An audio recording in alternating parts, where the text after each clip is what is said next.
मित्रों, प्राचीन समय की बात है। किसी गांव में एक मोर और मोरनी रहते थे। उन्होंने एक गुफा को अपना घर बना लिया था। दिन भर इधर उधर घूमने के बाद शाम को वो जाकर अपनी गुफा में विश्राम करते थे। उनका जीवन बड़े ही आनंद से बीत रहा था।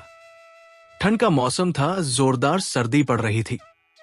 तब मोरनी मोर से कहती है, हे स्वामी, आज की रात निकालने के लिए कुछ ऐसी कहानी सुनाइए जो बहुत ही ज्ञानवर्धक और प्रेरणादायक हो। और जिससे आज की रात निकल जाए। तब मोर कहता है, हे प्रिय, अवश्य मैं तुम्हें बहुत ही ज्ञानवर्धक और प्रेरणादायक कहानी सुनाता हूं। इस कहानी को तुम पूरा सुनना। तब मोरनी कहती है, हे स्वामी, आप कहानी शुरू कीजिए। मैं उसे पूरे मन से और ध्यान से सुनूंगी। तब मोर कहानी शुरू करता है और कहता है, प्राचीन समय की बात है। नागपुर का रहने वाला रमेश किसी दूसरे गांव में व्यापार करने के उद्देश्य से चला जा रहा था। उसके पास 10 स्वर्ण मुद्राएं थी और वह सोचता था कि इन स्वर्ण मुद्राओं की सहायता से वो दूसरे देश में जाकर कोई छोटा मोटा व्यापार कर लेगा। शाम का समय हो चुका था, परंतु रमेश रुका नहीं। वो निरंतर अपने रास्ते पर बढ़ता चला जा रहा था कि तभी उसे सामने से एक गुरु आता हुआ दिखाई दिया। वो सोचने लगा कि ये गुरु भी अवश्य विदेश ही जा रहा होगा, क्यों ना इससे परिचय किया जाए, सफर आराम से कट जाएगा। वो गुरु के नजदीक गया और बोला, प्रणाम बाबा। बाबा बोले, आयुष्मान भव बच्चा। कहो कहां जा रहे हो? क्या बताओ बाबा, मैं मुसीबत का मारा अब किसी दूसरे देश में जाकर व्यापार करने का इच्छुक हूं। पास में कुछ स्वर्ण मुद्राएं हैं, उन्हीं से विदेश में कोई व्यापार करने के लिए जा रहा हूं। दोनों चुपचाप आगे बढ़ने लगे। कुछ देर तक चलते रहने के पश्चात रमेश को खामोशी आने लगी। आता वो गुरु से बोला, बाबा, हमारे बीच की ये खामोशी सफर को बड़ा ही बोझिल बना रही है। कोई ऐसी कहानी सुनाइए जिससे सफर भी आराम से कट जाए और मेरे दुखी मन को शांति भी मिले। सुना तो सकता हूं बच्चा, लेकिन मेरी कहानी सुनाने के पैसे लगते हैं। मैं एक कहानी सुनाने के लिए 1 स्वर्ण मुद्रा लूंगा। रमेश सोचने लगा, मेरे पास कुल 10 स्वर्ण मुद्रा है, जिनमें से 1 स्वर्ण मुद्रा देकर एक कहानी सुनना क्या बुद्धिमानी होगी। लेकिन ये गुरु बाबा कोई साधारण इंसान नहीं लगते हो सकता है। इनकी कहानी सुनकर विदेश में धन कमाने का कोई उपाय निकल आए। ये सोचकर उसने 1 स्वर्ण मुद्रा गुरु को दी और बोला, ये लीजिए बाबा, लेकिन आपसे प्रार्थना है कि आप जो भी कहानी सुनाओ वो सच्ची हो। मुझे स्वीकार है बेटा। फिर गुरु ने चलते चलते कहना आरंभ किया, सुनो बेटा, तुम विदेश में व्यापार करने जा रहे हो। यदि व्यापार ना कर सको तो खाली मत बैठना। जो भी जैसा भी और जितने दिन के लिए भी तुम्हें काम मिले वो काम तुरंत कर लेना, ठीक है बाबा? मैं आपकी बात ध्यान में रखूंगा। अब कहानी सुनाइए। मेरी कहानी तो खत्म हो गई। बेटा, अरे बाबा, ये कैसी कहानी थी? आपने जो बात कही वो तो उपदेश था। बेटा, यदि मेरे इस उपदेश को याद रखोगे तो हमेशा फायदा ही पाओगे। चलो ठीक है, मैं तुम्हें दूसरी कहानी सुनाता हूं। निकालो 1 स्वर्ण मुद्रा। कुछ सोचकर रमेश ने फिर से 1 स्वर्ण मुद्रा निकालकर गुरु के हाथ में थमा दी और कहा, सुनाइए दूसरी कहानी। सुनो बेटा, कभी किसी दूसरे के हक पर छल कपट या प्रपंच से अपना अधिकार मत करना। दूसरे की वस्तु को मिट्टी के बराबर ही समझना और अपनी नीयत कभी खराब मत करना। अच्छा बाबा, फिर क्या बस खत्म हो गई कहानी? लेकिन बाबा, तुमने तो इस बार भी उपदेश ही दिया है। रमेश ने फिर से 1 स्वर्ण मुद्राएं गुरु को दी और बोला, ठीक है बाबा, अब आपके उपदेश ही सही बताइए। मेरे लिए क्या अगला उपदेश है? बेटा, जीवन में कभी भूल कर भी किसी का रहस्य किसी अन्य पर मत खोलना। ये मेरा तीसरा उपदेश है। बाबा, अब तो चाहे मेरे सारे पैसे खत्म हो जाए, मैं आपसे बाकी उपदेश भी सुनना चाहूंगा। ये लीजिए बाकी बची हुई स्वर्ण मुद्राएं और मुझे और उपदेश दे दीजिए।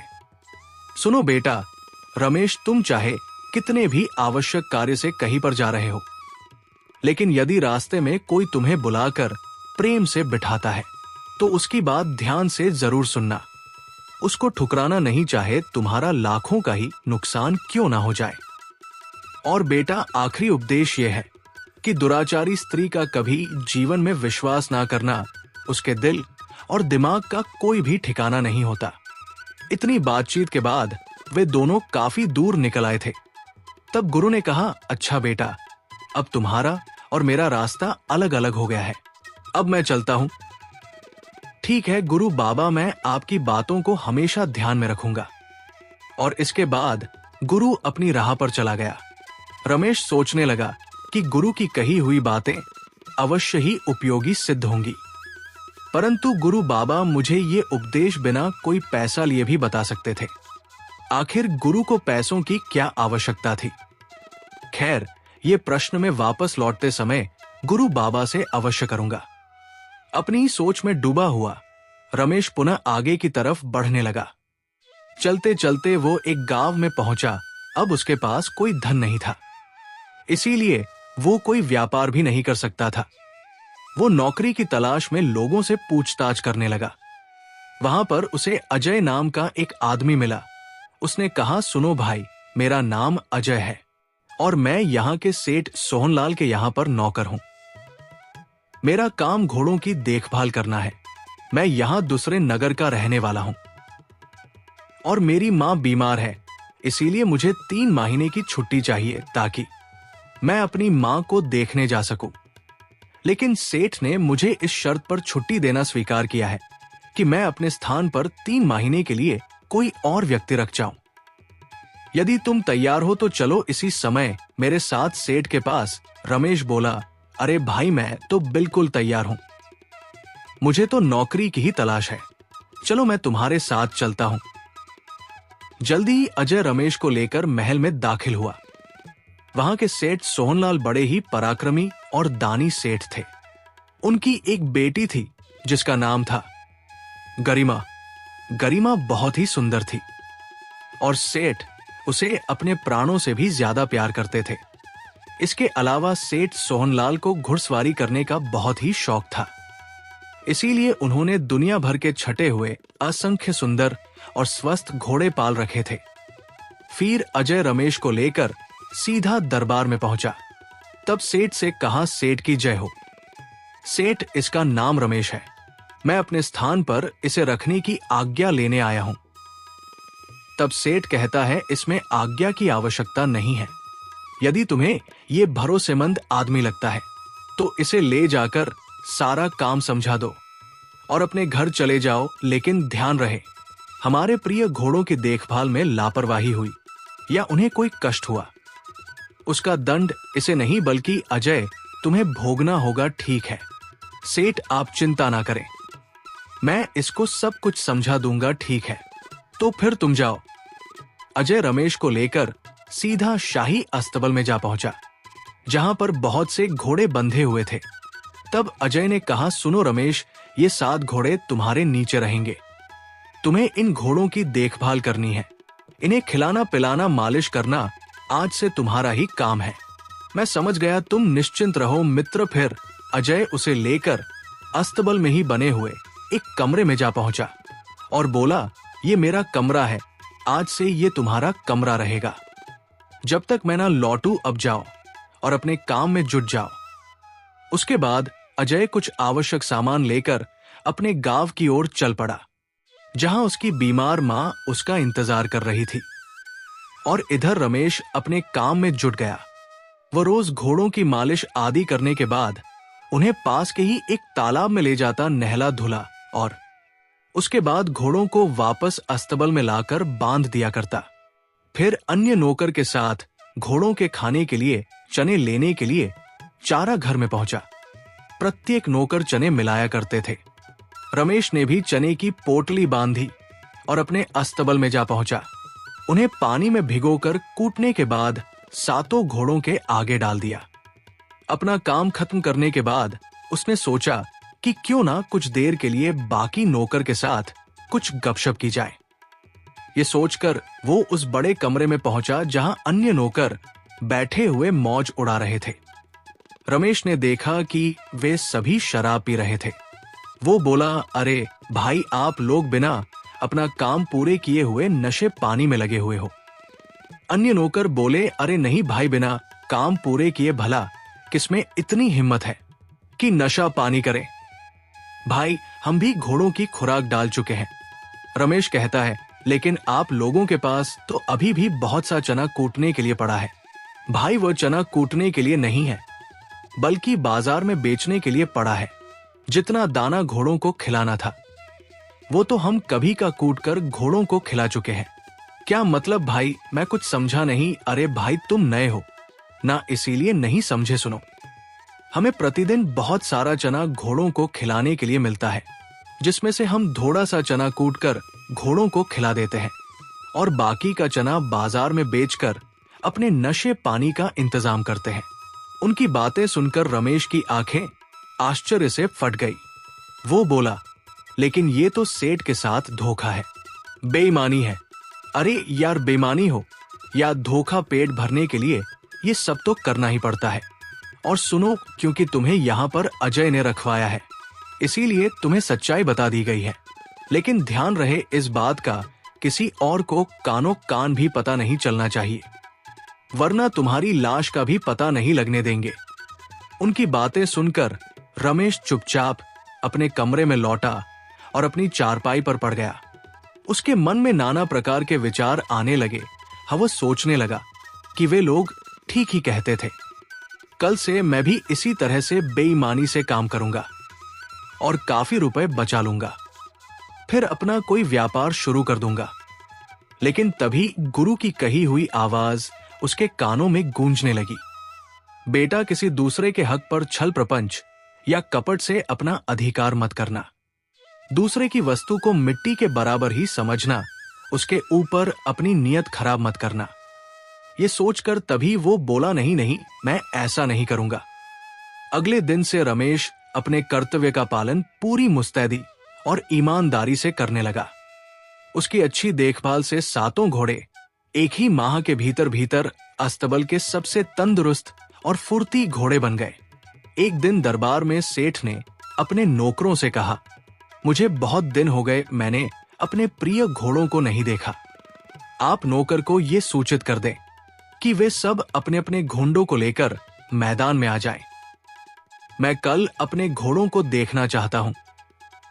अगले दिन सुबह रमेश सहित सभी नौकर अपने अपने घोड़ों को नहला धुला कर मैदान में पहुंच गए और सेठ सभी घोड़ों का निरीक्षण करने लगे। सेठ ने देखा कि उनके सभी घोड़े बिल्कुल ही सुस्त और मरियल थे।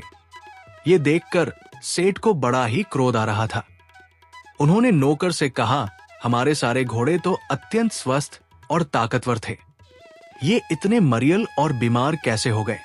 सेठ, मुझे लगता है कि सभी नौकरों ने इनकी देखभाल ठीक से नहीं की।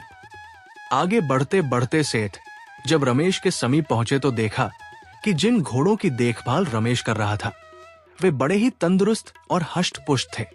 उन्हें देखकर सेठ की आंखों में चमक आ गई और बोले, शाबाश, ये हुई ना बात। उन्होंने रमेश से कहा कि रमेश, तुम कल राजमहल में आओ, मुझे तुमसे बात करनी है। सेठ का आदेश पाकर अगले दिन रमेश सेठ के सामने हाजिर हुआ। तब सेठ ने कहा, रमेश, तुम वही हो ना जिसे अजय ने रखवाया था? हाँ सेठ, मैं वही हूं। रमेश, हम तुम्हारी सेवा और ईमानदारी से बहुत ही प्रसन्न हैं। हमने तुम्हें यहाँ पर यह जानने के लिए बुलाया है कि केवल तुम्हारे ही घोड़े तंदुरुस्त और सुंदर क्यों हैं, बाकी क्यों नहीं, जबकि सबको एक सा भोजन दिया जाता है और एक सी देखरेख होती है।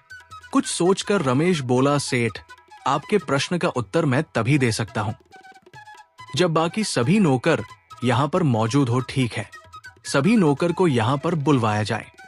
और सेठ के आदेश पर बाकी नौकर भी वहां पर पहुंचे। तब सेठ ने कहा, रमेश, अब बताओ सेठ, सच बात यह है कि ये सभी नौकर बड़े ही बेईमान और धोखेबाज हैं।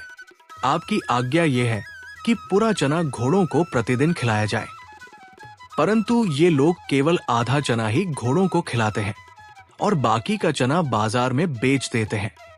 परंतु मैंने ऐसा नहीं किया, मैं सारा चना रोज घोड़ों को खिलाता हूं, इसीलिए मेरे घोड़े अत्यंत ही तंदुरुस्त और बलशाली है।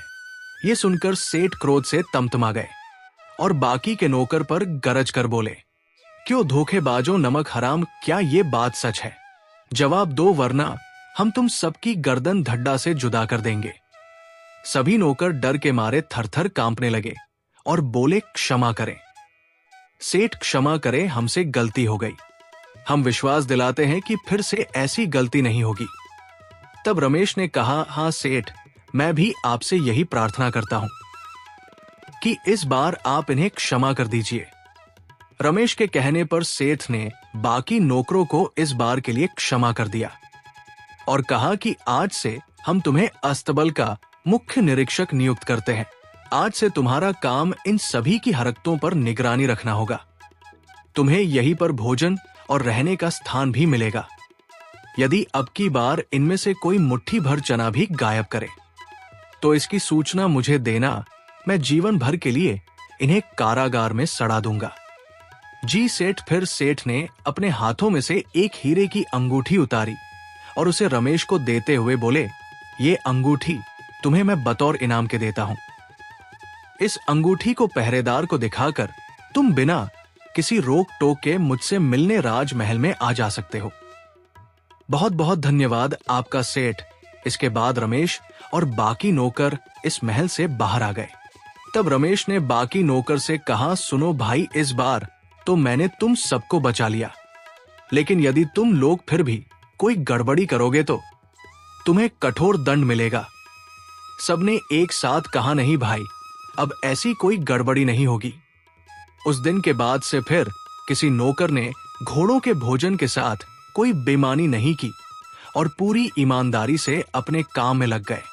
इसका परिणाम ये हुआ कि जल्दी ही सारे घोड़े तंदुरुस्त और स्वस्थ दिखाई देने लगे। ये देखकर सेठ भी बहुत ही प्रसन्न हो उठे। कुछ दिन बीतने के बाद अजय भी अपने देश से वापस लौट आया था और वो सभी घोड़ों को स्वस्थ एवं तंदुरुस्त देखकर आश्चर्यचकित हो उठा। तभी बाकी सभी नौकर ने उसे घेर लिया। रमेश उस समय कहीं पर गया हुआ था। बाकी नौकर ने अजय को सारी कहानी कह सुनाई कि किस तरह से रमेश ने उनकी बेईमानी पकड़ ली और खुद मुख्य निरीक्षक बन चुका है। अजय ने कहा कि मैं अब वापस आ गया हूं। तुम लोग चिंता ना करो, मैं उस रमेश को अवश्य ही सबक सिखा दूंगा। इसके बाद अजय अपने कमरे में पहुंच गया जो वो रमेश को सौंप कर गया था। उसने देखा कि कमरे की हालत बहुत ही अच्छी थी। वो आराम से एक तरफ अपने बिस्तर पर लेट गया और रमेश के आने का इंतजार करने लगा। कुछ ही देर बाद जब रमेश कमरे में आया तो वो अजय को देखकर बड़ा ही खुश हुआ और बोला, कहो मित्र, अजय कब आए और कैसे आए? बस अभी कुछ ही देर पहले आया हूं और तुमने कमरे को बहुत ही सही ढंग से व्यवस्थित किया हुआ है। इसके बाद दोनों आपस में बातें करने लगे। फिर रमेश ने उसे वो सब कुछ कह सुनाया जो इस बीच घटित हुआ था, जिसे अजय पहले ही अपने साथियों से सुन चुका था। इसके बाद दोनों भोजन करने के बाद अपने अपने बिस्तरों पर लेट गए। अजय का तन बदन मारे ईर्ष्या और क्रोध के जल रहा था। उसे नींद नहीं आ रही थी। वो मन ही मन में रमेश को सबक सिखाने की सोच रहा था। उस रात को आकाश में काले बादल छाए हुए थे और रुक रुक कर बारिश हो रही थी। बिजली कड़क रही थी। इधर राज महल में गरिमा की आंखों में नींद का नामो निशान तक नहीं था। वो अपने कमरे में एक जगह से दूसरी जगह टहल रही थी कि तभी उसने अपने कमरे के फर्श पर एक लकड़ी के तख्ते को एक तरफ हटाया। ये उसके कमरे में एक गुप्त रास्ता था। वो तुरंत उस गुप्त रास्ते की सीढ़ियों पर नीचे उतरने लगी। इधर अचानक ही बड़े जोरों से बिजली के कड़कने की आवाज सुनकर रमेश की नींद टूट गई। वो उठ गया और सोचने लगा, मौसम खराब हो गया है। देखूं कहीं बाकी नौकर ने घोड़ों को खुले में ना बांध रखा हो। ये सोचकर वो उठा और अस्तबल की तरफ चल दिया। रमेश अपने कमरे से निकलकर अभी बाहर ही गया था कि अचानक कमरे के बीचों बीच फर्श पर एक लकड़ी का तख्ता एक तरफ हटा और उसमें से गरिमा निकलकर बाहर आई। असल में ये उसी गुप्त रास्ते का दूसरा हिस्सा था जो गरिमा के कमरे से लेकर अजय के कमरे तक खुलता था। उस गुप्त रास्ते से गरिमा निकली और अजय को उठाने लगी। अजय घबराकर उठ गया और बोला, गरिमा तुम इस समय जल्दी लौट जाओ, यहां पर रमेश है। परंतु तभी उसने देखा कि रमेश वहां पर नहीं था।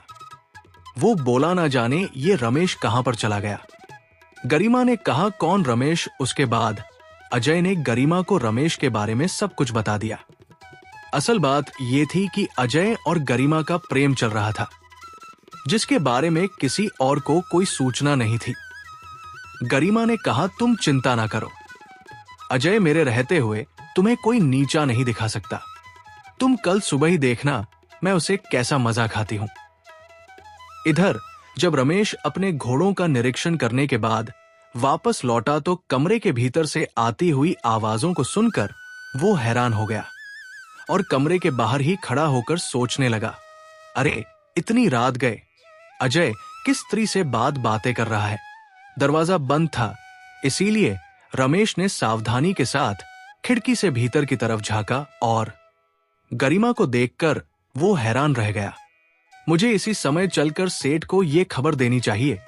ये अजय तो सेठ की पगड़ी उछालना चाहता है, लेकिन अभी उसने राजमहल की तरफ जाने के लिए कदम बढ़ाया ही था कि तभी उसके कानों में गुरु बाबा की तीसरी बात गूंज उठी, बेटा रमेश, अपने जीवन में कभी किसी का रहस्य किसी अन्य पर मत खोलना, वरना खुद ही मुसीबत में फंस जाओगे। ये सोचकर वो कमरे के बाहर ही छुपकर गरिमा के जाने का इंतजार करने लगा। फिर गरिमा कमरे के फर्श में बने हुए जिस गुप्त मार्ग से आई थी, उसी गुप्त मार्ग से वापस लौट गई। अजय ने दरवाजे की सांकल हटाई और चुपचाप अपने पलंग पर लेट गया। इधर जब रमेश ने काफी देर तक इंतजार करने के बाद भी गरिमा को कमरे से बाहर निकलते नहीं देखा, तो उसने खिड़की से भीतर झांका, लेकिन गरिमा को भीतर ना देखकर वो अजय को आराम से पलंग पर लेटे देखकर वो एक बार फिर से हैरान हो गया। कुछ सोचकर उसने धीरे से दरवाजा खोला। आश्चर्य है, दरवाजा खुला है, ये सब क्या चक्कर है। वो भी चुपचाप अपनी चारपाई पर लेट गया और सोचने लगता है, इस कमरे में कोई गुप्त मार्ग है जहां से गरिमा आई और चली गई। खैर, कल सुबह अजय की अनुपस्थिति में मैं उस गुप्त मार्ग का पता लगाऊंगा। दूसरी तरफ गरिमा भी उस गुप्त मार्ग से होती हुई अपने कमरे में वापस पहुंच गई। कमरे में पहुंचकर गरिमा ने दरवाजा बंद कर लिया और जोर जोर से चिल्लाने लगी, बचाओ बचाओ। उसकी चीख सुनकर सेठ सोहनलाल जागे और दौड़े दौड़े गरिमा के कक्ष के बाहर पहुंचे। दरवाजे को धक्का देकर उन्होंने दरवाजा खोला और गरिमा के पास पहुंचे। क्या बात है बेटी, क्या हुआ? तुम चीख क्यों रही हो? पिताजी, आपके अस्तबल का मुख्य निरीक्षक अभी अभी मेरे कमरे में आया था और मुझे वो पसंद नहीं है। उस नीच की इतनी हिम्मत, वो महल में घुस कैसे गया? मैं अभी नौकरों को बुलाकर उनकी खबर लेता हूं। नौकरों की खबर लेने से कोई लाभ नहीं होगा पिताजी, मुझे विश्वास है कि वह जरूर आपके द्वारा दी गई अंगूठी को दिखाकर ही महल के भीतर घुसा होगा। ये सुनकर सेठ के मन में क्रोध की चिंगारियां फूटने लगी। रमेश, अब तुम कठोर दंड के लिए तैयार हो जाओ। तब गरिमा ने कहा, कठोर दंड से काम नहीं चलेगा पिताजी, मुझे कल उस गुस्ताख का सिर चाहिए, वरना मैं भोजन न करूंगी। ठीक है बेटी, तुम्हारी इच्छा जरूर पूरी होगी। गरिमा मन में सोचने लगी, और मेरी योजना कामयाब हो गई। अब मेरे और अजय के बीच में कोई कांटा नहीं रह जाएगा। उसके बाद गरिमा निश्चिंत होकर अपने बिस्तर पर सो गई। सेठ अपने कमरे में पहुंचे, परंतु उनकी आंखों से नींद उड़ चुकी थी। वो सोच रहे थे, कल सुबह मैं रमेश को महल में बुलाकर मृत्युदंड दे दूंगा। परंतु तभी उनके दिमाग में एक दूसरा विचार आया। सेठ सोहनलाल जब महल में समस्त लोग रमेश को मृत्युदंड देने का कारण पूछे तो उन्हें क्या जवाब दोगे? तब तुम्हारी भी तो बदनामी होगी। लोग तुम्हारे मुंह पर कुछ नहीं कहेंगे क्योंकि तुम सेठ हो, लेकिन पीठ पीछे तुम्हारी हंसी उड़ाएंगे। फिर सेठ के दिमाग में एक उपाय आया कि रमेश को चुपचाप मौत के घाट उतरवा दिया जाए। किसी को पता भी नहीं चलेगा और सब कुछ ठीक हो जाएगा। यही ठीक रहेगा, इससे सांप भी मर जाएगा और लाठी भी नहीं टूटेगी, और ये काम सिर्फ कसाई ही कर सकता है। ये सोचकर सेठ सो गए। अगले दिन सुबह होते ही सेठ गांव की तरफ चल दिए। वो कसाई से मिलने के लिए जा रहे थे। संयोग की बात है कि रामू कसाई उन्हें रास्ते में ही मिल गया। सेठ ने उससे कहा कि रामू, मुझे एकांत में तुमसे एक बहुत ही जरूरी बात करनी है। जब एक एकांत स्थान पर पहुंचे तब सेठ ने कहा, रामू, तुम्हें एक आदमी का सिर काटना है, लेकिन इस बात की किसी को कानो कान भनक भी नहीं होनी चाहिए। ये आप क्या कह रहे हैं? सेठ, मैं बिल्कुल ठीक कहता हूं। कुछ देर बाद मैं तुम्हारे कसाई खाने में एक आदमी को भेजूंगा। तुम उसे दुकान के भीतर ले जाकर किसी तरह से उसका सिर काट लेना। उसके थोड़ी देर बाद एक दूसरा आदमी तुम्हारे पास आएगा। तुम उस सर को एक कपड़े में लपेटकर उस व्यक्ति को दे देना और धर को तालाब में फेंक देना। लेकिन हुजूर, लेकिन कुछ नहीं, जैसा मैंने कहा वैसा तुम्हें करना ही होगा। इसके बदले में तुम्हें मुंह मांगा इनाम मिलेगा, वरना तुम्हें भी मरना होगा। तुम्हें घबराने की आवश्यकता नहीं है। तुम्हारा ये अपराध हमेशा मेरे सीने में ही दफन रहेगा। अब तुम अपने कसाई खाने में जाओ और उस व्यक्ति के आने का इंतजार करो। महल में पहुंचकर सेठ सोहनलाल ने रमेश को बुलावा भेजा। रमेश सेठ के सामने पेश हुआ। रमेश, मैं तुमसे एक विशेष काम लेना चाहता हूं और मुझे विश्वास है कि वो केवल तुम ही आसानी से कर सकते हो। बताइए सेठ, मेरे लिए क्या काम है? मैं आपके लिए कुछ भी करने को तैयार हूं। मुझे तुमसे यही आशा थी। तुम इसी समय रामू कसाई के कसाई खाने चले जाओ और उससे कहना कि मैंने तुम्हें भेजा है, और फिर वो तुम्हें जो भी चीज दे उसे मुझ तक पहुंचा देना। लेकिन ध्यान रहे कि इस बात का किसी को पता नहीं चलना चाहिए। आप निश्चिंत रहे सेठ। सेठ का आदेश पाकर रमेश सेठ का काम करने के लिए निकल पड़ा, परंतु उसके मन में यह संशय भी हो रहा था कि आखिर सेठ को रामू कसाई से क्या काम हो सकता है। फिर उसके मन में दूसरा विचार आया, मुझे इस विषय में ज्यादा नहीं सोचना चाहिए, मुझे अपने काम से मतलब होना चाहिए। वो रामू कसाई के घर की तरफ चलने लगा। अभी वो कुछ ही दूर पहुंचा था कि उसे एक पेड़ के नीचे कुछ गुरु बैठे हुए दिखाई दिए। वे आपस में धर्म के बारे में चर्चा कर रहे थे। रमेश उनके समीप जाकर खड़ा हो गया। तभी एक गुरु ने कहा, बच्चा खड़े क्यों हो, हमारे पास बैठ जाओ और कुछ देर तक धर्म चर्चा का आनंद लो।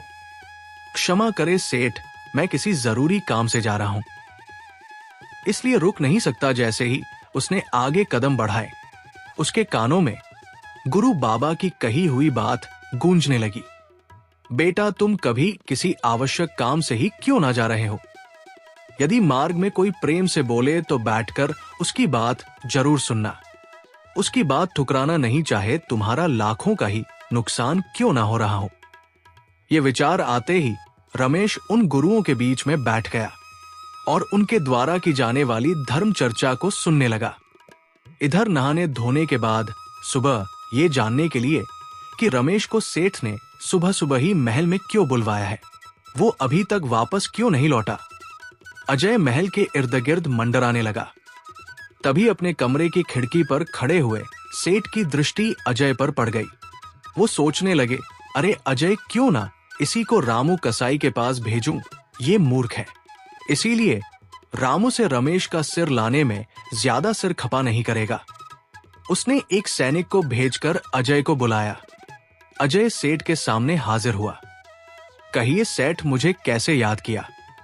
सुनो अजय, तुम इसी समय रामू कसाई के कसाई खाने में चले जाओ। उससे कहना कि मैंने तुम्हें भेजा है।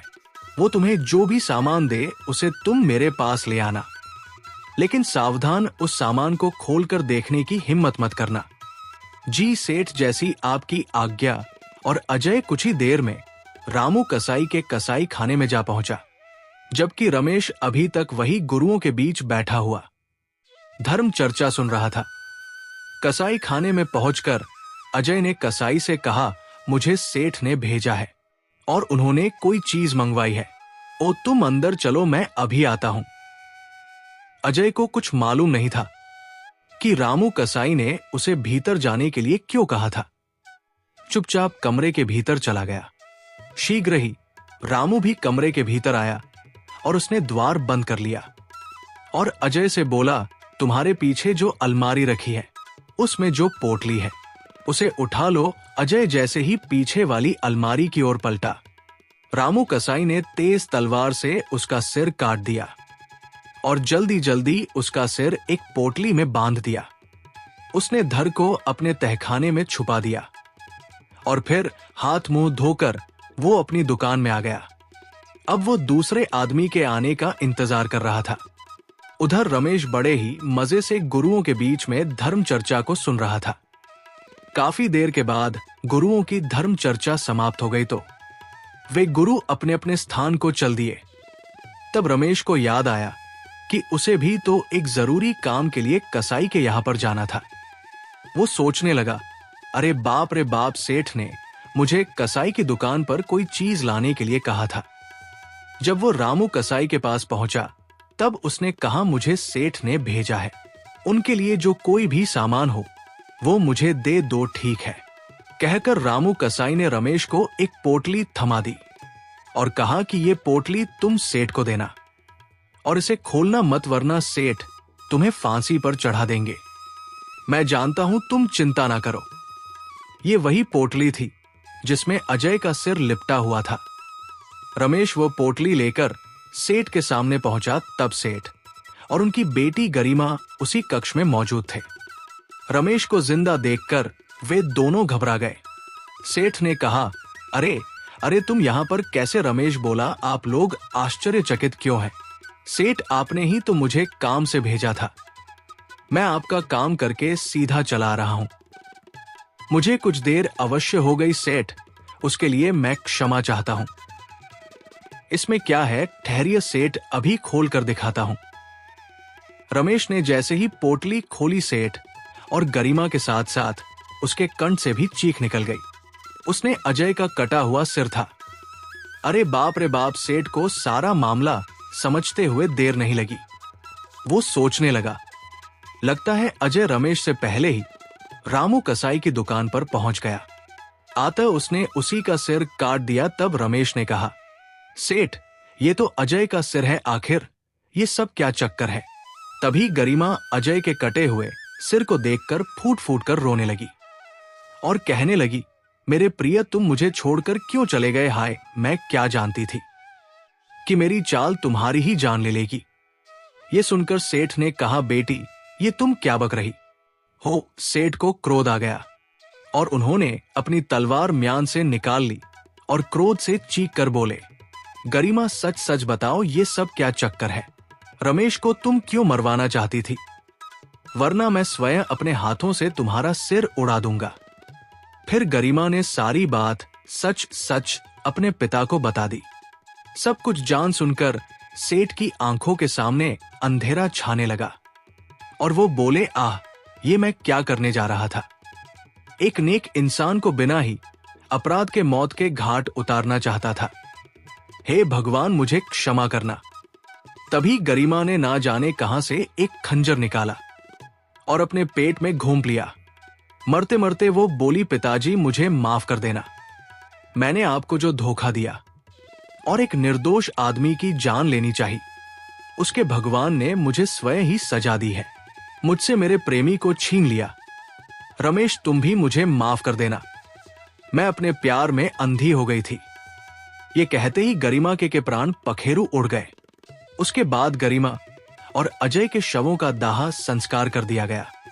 अगले दिन भरे राज दरबार में सेठ ने अपना अपराध कबूल करते हुए कहा, मैं जानता हूं आप लोग मुझे अपराधी समझते हुए भी कोई सजा नहीं देंगे, लेकिन मैं समझता हूं कि अब मैं इस सिंहासन पर बैठने के योग्य नहीं हूं। इसीलिए मैं घोषणा करता हूं कि आज से इस गांव का सेठ रमेश होगा। रमेश को ही मैं अपनी राज गद्दी सौंपकर संन्यास लेकर यहां से चला जाऊंगा। समस्त दरबारियों ने पहले तो सेठ के फैसले का विरोध किया, लेकिन फिर सेठ के अटूट फैसले के सामने उन्हें झुकना ही पड़ा और उन सब ने रमेश को सेठ के रूप में स्वीकार कर लिया और फिर विधिवत रूप से रमेश का राज तिलक कर दिया गया। रमेश अब उस गांव का सेठ बन गया। इसके बाद सेठ सोहनलाल ने संन्यास ले लिया और महल को छोड़कर हमेशा के लिए चले गए। अब इस गांव का सेठ रमेश बन चुका था। वो बड़ी ही कुशलता और ईमानदारी के साथ गांव को संभालने लगा। फिर एक दिन उसके मन में विचार आया कि उन गुरु बाबा के बताए हुए उपदेश मेरे लिए कितने फायदे के रहे हैं, मुझे उनसे मिलने जाना चाहिए। अगली ही सुबह सेठ उन गुरु बाबा के पास पहुंचा और बोला, प्रणाम गुरु बाबा, मैं आपसे एक बात जानना चाहता हूं, पूछो बेटा। तब रमेश ने गुरु बाबा को सारी कहानी कह सुनाई। गुरु बाबा ने कहा, बेटा तुमने उन उपदेशों का पालन किया, इसीलिए आज तुम इतनी उन्नति कर पाए हो। फिर रमेश ने कहा, गुरु मैं आपसे एक बात जानना चाहता हूं कि आप एक गुरु हैं, अधू फिर आप वो सब उपदेश मुझे बिना किसी कीमत के भी दे सकते थे, परंतु आपने एक एक उपदेश के लिए एक एक स्वर्ण मुद्रा ली, आखिर इसका क्या कारण था? तब गुरु बाबा ने कहा, सुनो बेटा, अगर मैं तुम्हें वो सब बातें मुफ्त में ही बता देता तो तुम उन्हें जल्द ही भूल जाते, क्योंकि मुफ्त की कोई चीज ज्यादा समय तक किसी के दिमाग में नहीं रहती और ना ही वो उनका विश्वास करता है। इसीलिए मैंने उपदेशों के बदले तुमसे स्वर्ण मुद्राएं ली थी और वे स्वर्ण मुद्राएं आज तक मेरे पास सुरक्षित है। ये लो वो स्वर्ण मुद्राएं, तो मेरी तरफ से गरीबों में दान कर देना। अब तुम जाओ, भगवान तुम्हारा भला करें। गुरु बाबा का आशीर्वाद लेकर रमेश वापस अपने गांव को लौट गया। अब वो बड़े ही सुचारू और अच्छे ढंग से अपने गांव का पालन करने लगा और अपनी प्रजा की देखभाल करने लगा। मित्रों, उम्मीद है हमारा आज का वीडियो जरूर पसंद आया होगा। ऐसे ही वीडियो पाने के लिए हमारे चैनल को सब्सक्राइब करें और हमारे वीडियो को लाइक करें, ज्यादा से ज्यादा शेयर करें। कमेंट सेक्शन में जय श्री कृष्णा जरूर लिखिए। धन्यवाद मित्रों।